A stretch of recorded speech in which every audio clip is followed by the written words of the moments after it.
കണ്ട കണ്ട മാനത്ത് കണ്ട ചക്കിപ്പരുന്തു പറക്കണത്, വെള്ളി മാമല മേലെ പറക്കണ ചക്കിപ്പരുന്തിന്റെ തേരോട്ടം. കണ്ട കണ്ട മാനത്ത് കണ്ട ചക്കിപ്പരുന്തു പറക്കണത്, വെള്ളി മാമല മേലെ പറക്കണ ചക്കിപ്പരുന്തിന്റെ തേരോട്ടം. ഞാൻ ചേച്ചിയെ ആദ്യം കണ്ടപ്പോൾ അന്ന് ഞാൻ പഞ്ചായത്ത് പ്രസിഡൻ്റായ സമയത്ത് അന്ന് വന്ന കാര്യം എനിക്ക് ഓർമ്മ വന്നതാണ്. പ്രോഗ്രാമിന് വരികയും ആളുകൾ കാണുകയൊക്കെ ചെയ്തു. ഇപ്പോൾ പുതിയ പടം ഏതാ? അന്നത്തെ ആക്ഷൻ ഹീറോ ബിജുവിൻ്റെ ആ ഏറ്റവും നല്ല ടോപ്പിൽ നിൽക്കുമ്പോഴാണ് ആ സിനിമയുടെ ഹൈലൈറ്റ് തന്നെ ചേച്ചിയുടെ ചിരിയായിരുന്നു. അപ്പോൾ അന്ന് വന്നപ്പോൾ ആൾക്കാരെല്ലാം കണ്ടപ്പോൾ അത് വീണ്ടും ആവശ്യപ്പെടുകയും ആ പരിപാടി നല്ല ഭംഗിയായിട്ട് പോവുകയും ചെയ്തു. നമ്മുടെ അന്നത്തെ ആ പരിപാടി കഴിഞ്ഞിട്ട് പിന്നെ സാറിനും കാണാൻ പറ്റിയില്ല. ആ കോവിഡിൻ്റെ സമയത്താണല്ലോ ഒരു കൂടെ അകലമെന്നുള്ളത്. അതെ, കോവിഡുമായി ബന്ധപ്പെട്ട് അതെ അതെ അതെ അത് എല്ലാവരും പറഞ്ഞു കേട്ടൊക്കെ നല്ല. അത് ഈ കോവിഡുമായി ബന്ധപ്പെട്ട് ശരിക്കും പറഞ്ഞാൽ അകലം പാലിക്കുക എന്നുള്ള ആശയം ആയിരുന്നു ഉണ്ടായിരുന്നത്. അപ്പോൾ നമ്മളന്ന് ഗ്രാമപഞ്ചായത്തിൽ ഞാൻ പ്രസിഡൻ്റ് ആയിരിക്കുന്ന സമയത്താണ് കോവിഡ് വരുന്നത്. പ്രളയം വന്ന ആ ഘട്ടത്തിൽ തന്നെയാണ്. പക്ഷേ കോവിഡ് വന്ന സമയത്ത് ഏറ്റവും കൂടുതൽ പ്രവർത്തനങ്ങൾ നമുക്ക് നടത്താൻ കഴിഞ്ഞു. കോവിഡിൻ്റെ ക്വാറൻറ്റൈനിൽ വിദേശ രാജ്യങ്ങളിൽ വരുന്ന ആൾക്കാർ, അതോടൊപ്പം തന്നെ അകലം പാലിക്കേണ്ട ആവശ്യകത. ഏറ്റവും എളുപ്പം ആളുകൾക്ക് നിൽക്കാൻ പറ്റുന്നൊരു കാലം കുട, ആ കുടയുമായിട്ട് ഇങ്ങനെ നിൽക്കുമ്പോൾ തന്നെ അതിൻ്റെ അകലം പാലിച്ച് നിൽക്കുമ്പോൾ തന്നെ ആ അകലം ബോധ്യപ്പെടും. അങ്ങനെ ഒരു പ്രോഗ്രാം സംഘടിപ്പിച്ചു. അത് വേൾഡ് ഹെൽത്ത് ഓർഗനൈസേഷൻ്റെ അവാർഡ് നമുക്ക് കിട്ടാനിടയായി. അതുമായി ബന്ധപ്പെട്ട അകലം പാലിക്കുക എന്നുള്ള ആശയം വളരെ പെട്ടെന്ന് ആൾക്കാർക്ക് എത്തിക്കാൻ കഴിഞ്ഞു. വലിയ അംഗീകാരമാണ് നമുക്ക് കിട്ടിയത് സംസ്ഥാന സർക്കാരിൻ്റെ. നിരവധി ആളുകൾക്ക് ആ ഒരു ആശയം നടപ്പിലാക്കാൻ മറ്റ് സ്ഥലങ്ങളിൽ പോയി വാർത്താമാധ്യമങ്ങൾ നല്ല പ്രാധാന്യം നമുക്ക് കിട്ടുകയുണ്ടായി. അതോടൊപ്പം തന്നെ കുട ഭയങ്കരമായിട്ട് കുറേ കുടകൾ ചിലവാക്കാൻ കഴിയും. ഈ കുടയുമായി ബന്ധപ്പെട്ട ആൾക്കാർ ചിലവാകാതിരിക്കുന്ന സമയത്താണ് ഈ സമയത്ത് ഇതും കൊള്ളാമല്ലോ എന്ന് തോന്നും. ക്യൂ ആയിട്ട് നിൽക്കുമ്പോൾ കുടയായിട്ട് നിൽക്കുമ്പോൾ ആ അകലം കിട്ടുമല്ലോ. അപ്പോൾ എവിടെ നിൽക്കും, അപ്പോൾ അതൊരു കാഴ്ചയായിരുന്നു അന്ന്. സ്വാഭാവികമായി ഇങ്ങനെ ബീവറേജിലൊക്കെ നിൽക്കുമ്പോൾ ഒരു കുട അകലത്ത് നിൽക്കുമ്പോൾ തന്നെ അതൊരു പ്രത്യേകതയാണ്. അപ്പോൾ അതൊക്കെ അത് ട്രോളായിട്ട് അന്ന് വരികയൊക്കെ ചെയ്തായിരുന്നു. അപ്പോൾ അത് നല്ല ഭംഗിയായിട്ട് ചെയ്യാൻ പറ്റി.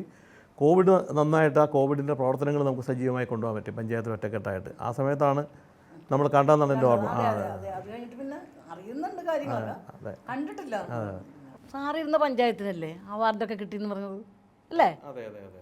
ശരിക്കും എൻ്റെ ജീവിതത്തിൽ ഒരു 30 വർഷക്കാലം പഞ്ചായത്തിൽ തന്നെയായിരുന്നു ഞാൻ ആദ്യം മത്സരിക്കുന്ന സമയത്ത് ശരിക്കും 2 മെമ്പർമാർ മാത്രമേ ഉണ്ടായിരുന്നുള്ളൂ. അതിൽ നിന്നാണ് ആ പഞ്ചായത്ത് ഭരണം അങ്ങ് പിടിക്കാൻ കഴിഞ്ഞത്. സാധാരണ ആളുകൾ ഈ പഞ്ചായത്തിലേക്കൊക്കെ വരുന്നത്, അല്ലെങ്കിൽ ജനപ്രതിയായിട്ട് വരുന്ന ഒരു പഞ്ചായത്ത് മെമ്പറായിട്ടാണ് വരുന്നതെങ്കിൽ കൂടുതൽ അനുഭവങ്ങൾ അവർക്ക്, അതിലൂടെ കൂടുതൽ പാഠങ്ങൾ പഠിച്ചാണ് നമ്മൾ വരുന്നത്. അതുകൊണ്ടുണ്ടായ ഗുണമെന്ന് വെച്ചാൽ പഞ്ചായത്ത് പ്രസിഡൻ്റാകുന്ന ഘട്ടത്തിൽ പ്രളയവും കോവിഡും കൂടി വന്ന സമയമായിരുന്നു. അതിനോടൊപ്പം തന്നെ പഞ്ചായത്തിൻ്റെ വിവിധ പദ്ധതികൾ നടപ്പിലാക്കാൻ പറ്റി. അതിൽ ഒന്നാമത്തെ ഇതെന്ന് വെച്ചാൽ പഞ്ചായത്തിൻ്റെ ഈ ഫണ്ടുകൾ വിനിയോഗിക്കുന്ന സംശയം സാധാരണ ലാപ്സായി പോകാറേ ഉള്ളൂ. ഇത്രയും അനുഭവത്തിലൂടെ വന്നുകൊണ്ട് 100% ആ ഫണ്ടുകൾ വിനിയോഗിക്കാൻ കഴിഞ്ഞു. അപ്പോൾ അത് ശരിക്കും പറഞ്ഞൊരു അവാർഡ് കിട്ടി. എനിക്ക് കിട്ടിയ അവാർഡല്ല, അവിടുത്തെ സ്റ്റാഫും അവിടുത്തെ ജനങ്ങളും ജീവനക്കാരും ഒക്കെ ചേർന്ന് ചെയ്തപ്പോൾ കിട്ടിയൊരു ഇതൊരു പഞ്ചായത്തിലെ ഒരു ടീമായിരുന്നു ഞങ്ങൾ. സാധാരണ ഈ അങ്ങോട്ടും ഇങ്ങോട്ടും പാലവെപ്പും പാലം വലിയൊക്കെ ആണല്ലോ, ഇതല്ല. പ്രസിഡൻ്റായ സമയത്ത് BJP ഉണ്ടായിരുന്നു, കോൺഗ്രസ് ഉണ്ടായിരുന്നു, CPM, CPI. ഈ ഒരു ഇതാണെങ്കിലും ഒരു ടീമായിട്ട് കൊണ്ടുപോകാൻ കഴിഞ്ഞു. അപ്പോൾ എനിക്ക് കൂടുതൽ അവാർഡുകൾ കിട്ടി. ഇപ്പോൾ തൊഴിലുറപ്പ് പദ്ധതിയുമായി ബന്ധപ്പെട്ട് ഇന്ത്യയിലെ 1ാം സ്ഥാനത്തായിരുന്ന പഞ്ചായത്ത് ഏറ്റവും കൂടുതൽ തുക വിനിയോഗിക്കാൻ പറ്റി. അന്നൊക്കെ ഇപ്പോഴെന്നൊക്കെ ഈ ചെറിയ ഇത് പുല്ലുവെട്ടും കാട് വെട്ടും ചെറിയ ഇതൊക്കെയാണ്. അതല്ല, നമ്മൾ ആസ്തി വികസനവുമായി ബന്ധപ്പെട്ട് കെട്ടിടങ്ങൾ വരെ അതിൽ നിർമ്മിക്കുകയുണ്ടായി. അപ്പോൾ അതിനൊക്കെ വലിയ അംഗീകാരമാണ് കിട്ടിയത്. 3000 തൊഴിലാളികൾക്ക് 100 തൊഴിൽ ദിനങ്ങൾ കിട്ടുക എന്ന് വെച്ചാൽ തന്നെ അത്ഭുതമാണ്. പട്ടികജാതി പട്ടികവർഗ പട്ടികവർഗത്തിൽപ്പെട്ടവർക്കും അങ്ങനെ തൊഴിൽ ദിനങ്ങൾ ആരും കൊടുക്കാറില്ലായിരുന്നു. അതും നമ്മൾ 100% അച്ചീവ് ചെയ്തു. അവരുടെ 150-200 തൊഴിൽ ദിനങ്ങളിലേക്ക് എത്തിക്കാൻ നമുക്ക് കഴിഞ്ഞു. അതൊരു വലിയ നേട്ടമായിരുന്നു. പിന്നെ കാർഷിക മേഖലയിൽ തരിശു കിടന്ന പാടങ്ങളിലെ ഏകദേശം ബഹുഭൂരിപക്ഷവും നമുക്ക് കാർഷികമായി പുനരുജ്ജീവിപ്പിക്കാൻ കഴിഞ്ഞു. പച്ചക്കറി കൃഷിയുമായി ബന്ധപ്പെട്ടാണെങ്കിൽ അത് ചെയ്യാൻ കഴിഞ്ഞു. അതോടൊപ്പം തന്നെ വിദ്യാഭ്യാസപരമായ എല്ലാ സ്കൂളുകളും ഹൈടെക്കാനുള്ള അവസരം എനിക്ക് കിട്ടി. ആ സമയത്ത് വന്ന ഫണ്ടുകളൊക്കെ എൻ്റെ സമയവും ആ പഞ്ചായത്ത് ജനങ്ങളുടെ ഒരു ഭാഗ്യമായിരുന്നു. അതെല്ലാം സംയോജിപ്പിച്ചുകൊണ്ട് ചെയ്യാൻ പറ്റി. 22 കോടിയുടെ പശ്ചാത്തല വികസനമാണ് നമുക്ക് ചെയ്യാൻ പറ്റും. റോഡുകളുടെ കാര്യത്തിൽ കുണ്ടും കുഴികളും ഒക്കെ ആയിരുന്നു റോഡുകൾ. ആൾക്ക് പ്രയാസമായിരുന്നു. ചേർത്തല ആശുപത്രിയിൽ എത്തുമ്പോൾ തന്നെ ഒരു പ്രസവവേദനയായിട്ട് പോകുന്ന ആളാണെങ്കിൽ പ്രസവിച്ചിരിക്കും, അത്തരം റോഡുകളായിരുന്നു. അപ്പോൾ അതിൽ നിന്ന് വ്യത്യസ്തമായി നല്ല റോഡുകൾ, ഏറ്റവും മികച്ച റോഡുകൾ വേഗം എത്തിക്കാൻ. അപ്പോൾ എന്നെ അസുഖം വരുന്ന ആൾ ഹാർട്ട് അറ്റാക്ക് വന്ന് അവിടെ എത്തുമ്പോൾ മരിച്ചിരിക്കും. ആ സ്ഥിതിയായിരുന്നു. അപ്പോൾ അവിടുത്തെ പ്രാഥമിക ആരോഗ്യ കേന്ദ്രങ്ങളാണെങ്കിലും CSCകളാണെങ്കിലും ഒക്കെ അത് നല്ല ഭംഗിയായി ചെയ്യാൻ കഴിഞ്ഞു. ആശാ വളണ്ടിയർമാർ, അവർക്കൊരു യൂണിഫോമിറ്റി ഉണ്ടാക്കി കൊടുത്ത ആ സമയത്താണ്. അപ്പോൾ ഒരു പഞ്ചായത്തിനെ എങ്ങനെ നമുക്ക് വളരെ ഭംഗിയായി മാതൃകാപരമായി കൊണ്ടുപോകാം എന്ന് കാണിച്ചുകൊണ്ട് വലിയ അംഗീകാരം കിട്ടി. എല്ലാ മേഖലകളിലും നമുക്ക് അംഗീകാരം കിട്ടിയിട്ടുണ്ടായി. അതിലെനിക്ക് അവാർഡ് തന്നത്, ഇപ്പം ആരിഫ് എനിക്ക് അവാർഡ് തന്നിട്ടുണ്ട്, തോമസ് ഐസക്ക് എനിക്ക് അവാർഡ് തന്നിട്ടുണ്ട്, മന്ത്രി തിലോത്തമൻ അവാർഡ് തന്നിട്ടുണ്ട്, ജി സുധാകരൻ അവാർഡ് തന്നിട്ടുണ്ട്. അപ്പം ഏകദേശം എന്ന് വെച്ചാൽ ആ പഞ്ചായത്തുമായി ബന്ധപ്പെട്ട് സമസ്ത മേഖലകളിൽ ആ ഒരു വികസനം എത്തിക്കാൻ കഴിഞ്ഞുകൊണ്ടാണ് ഇത്രയും വലിയ നേതാക്കന്മാരിൽ നിന്ന് വലിയ അംഗീകാരം എനിക്ക് നേടാൻ കഴിഞ്ഞത്. നമ്മുടെ ഒരു കഴിവല്ല, കൂട്ടിയോജിപ്പിക്കാനും ആളുകളെ കൂട്ടിയോജിപ്പിച്ച് കൊണ്ടുപോകാനും അത് 1 രൂപയുടെ അഴിമതി ഇല്ലാതെ തന്നെ ഇത്തരം പ്രവർത്തനങ്ങൾ കരുതി. സാധാരണ പഞ്ചായത്ത് പ്രസിഡന്റിനെ സംബന്ധിച്ച് അവൻ അഴിമതിക്കാരനും കൊള്ളക്കാരനും വെട്ടിപ്പുകാരനും ഒക്കെ ആയിട്ടായിരിക്കും അവൻ്റെ കാലാവധി പൂർത്തീകരിക്കുന്നത്. ഇത് ഒരു നയ പൈസയുടെ അഴിമതി ആരോപണം പറയാൻ പറ്റാത്ത രൂപത്തിൽ തന്നെ വളരെ ഭംഗിയായി നമുക്കത് പൂർത്തീകരിക്കാം. നല്ല ടീമായിരുന്നു. ആ ടീം സ്പിരിറ്റിലൂടെ പോയപ്പോൾ നമുക്കത് നേട്ടം കൊയ്യാൻ കഴിയും. അതാണ് ആ പഞ്ചായത്തിൽ കിട്ടിയ അവാർഡുകൾ. അതിൽ അവാർഡുകൾ തന്നെ നിരവധി അവാർഡുകൾ ആ പഞ്ചായത്തിലുണ്ടായിരുന്നു.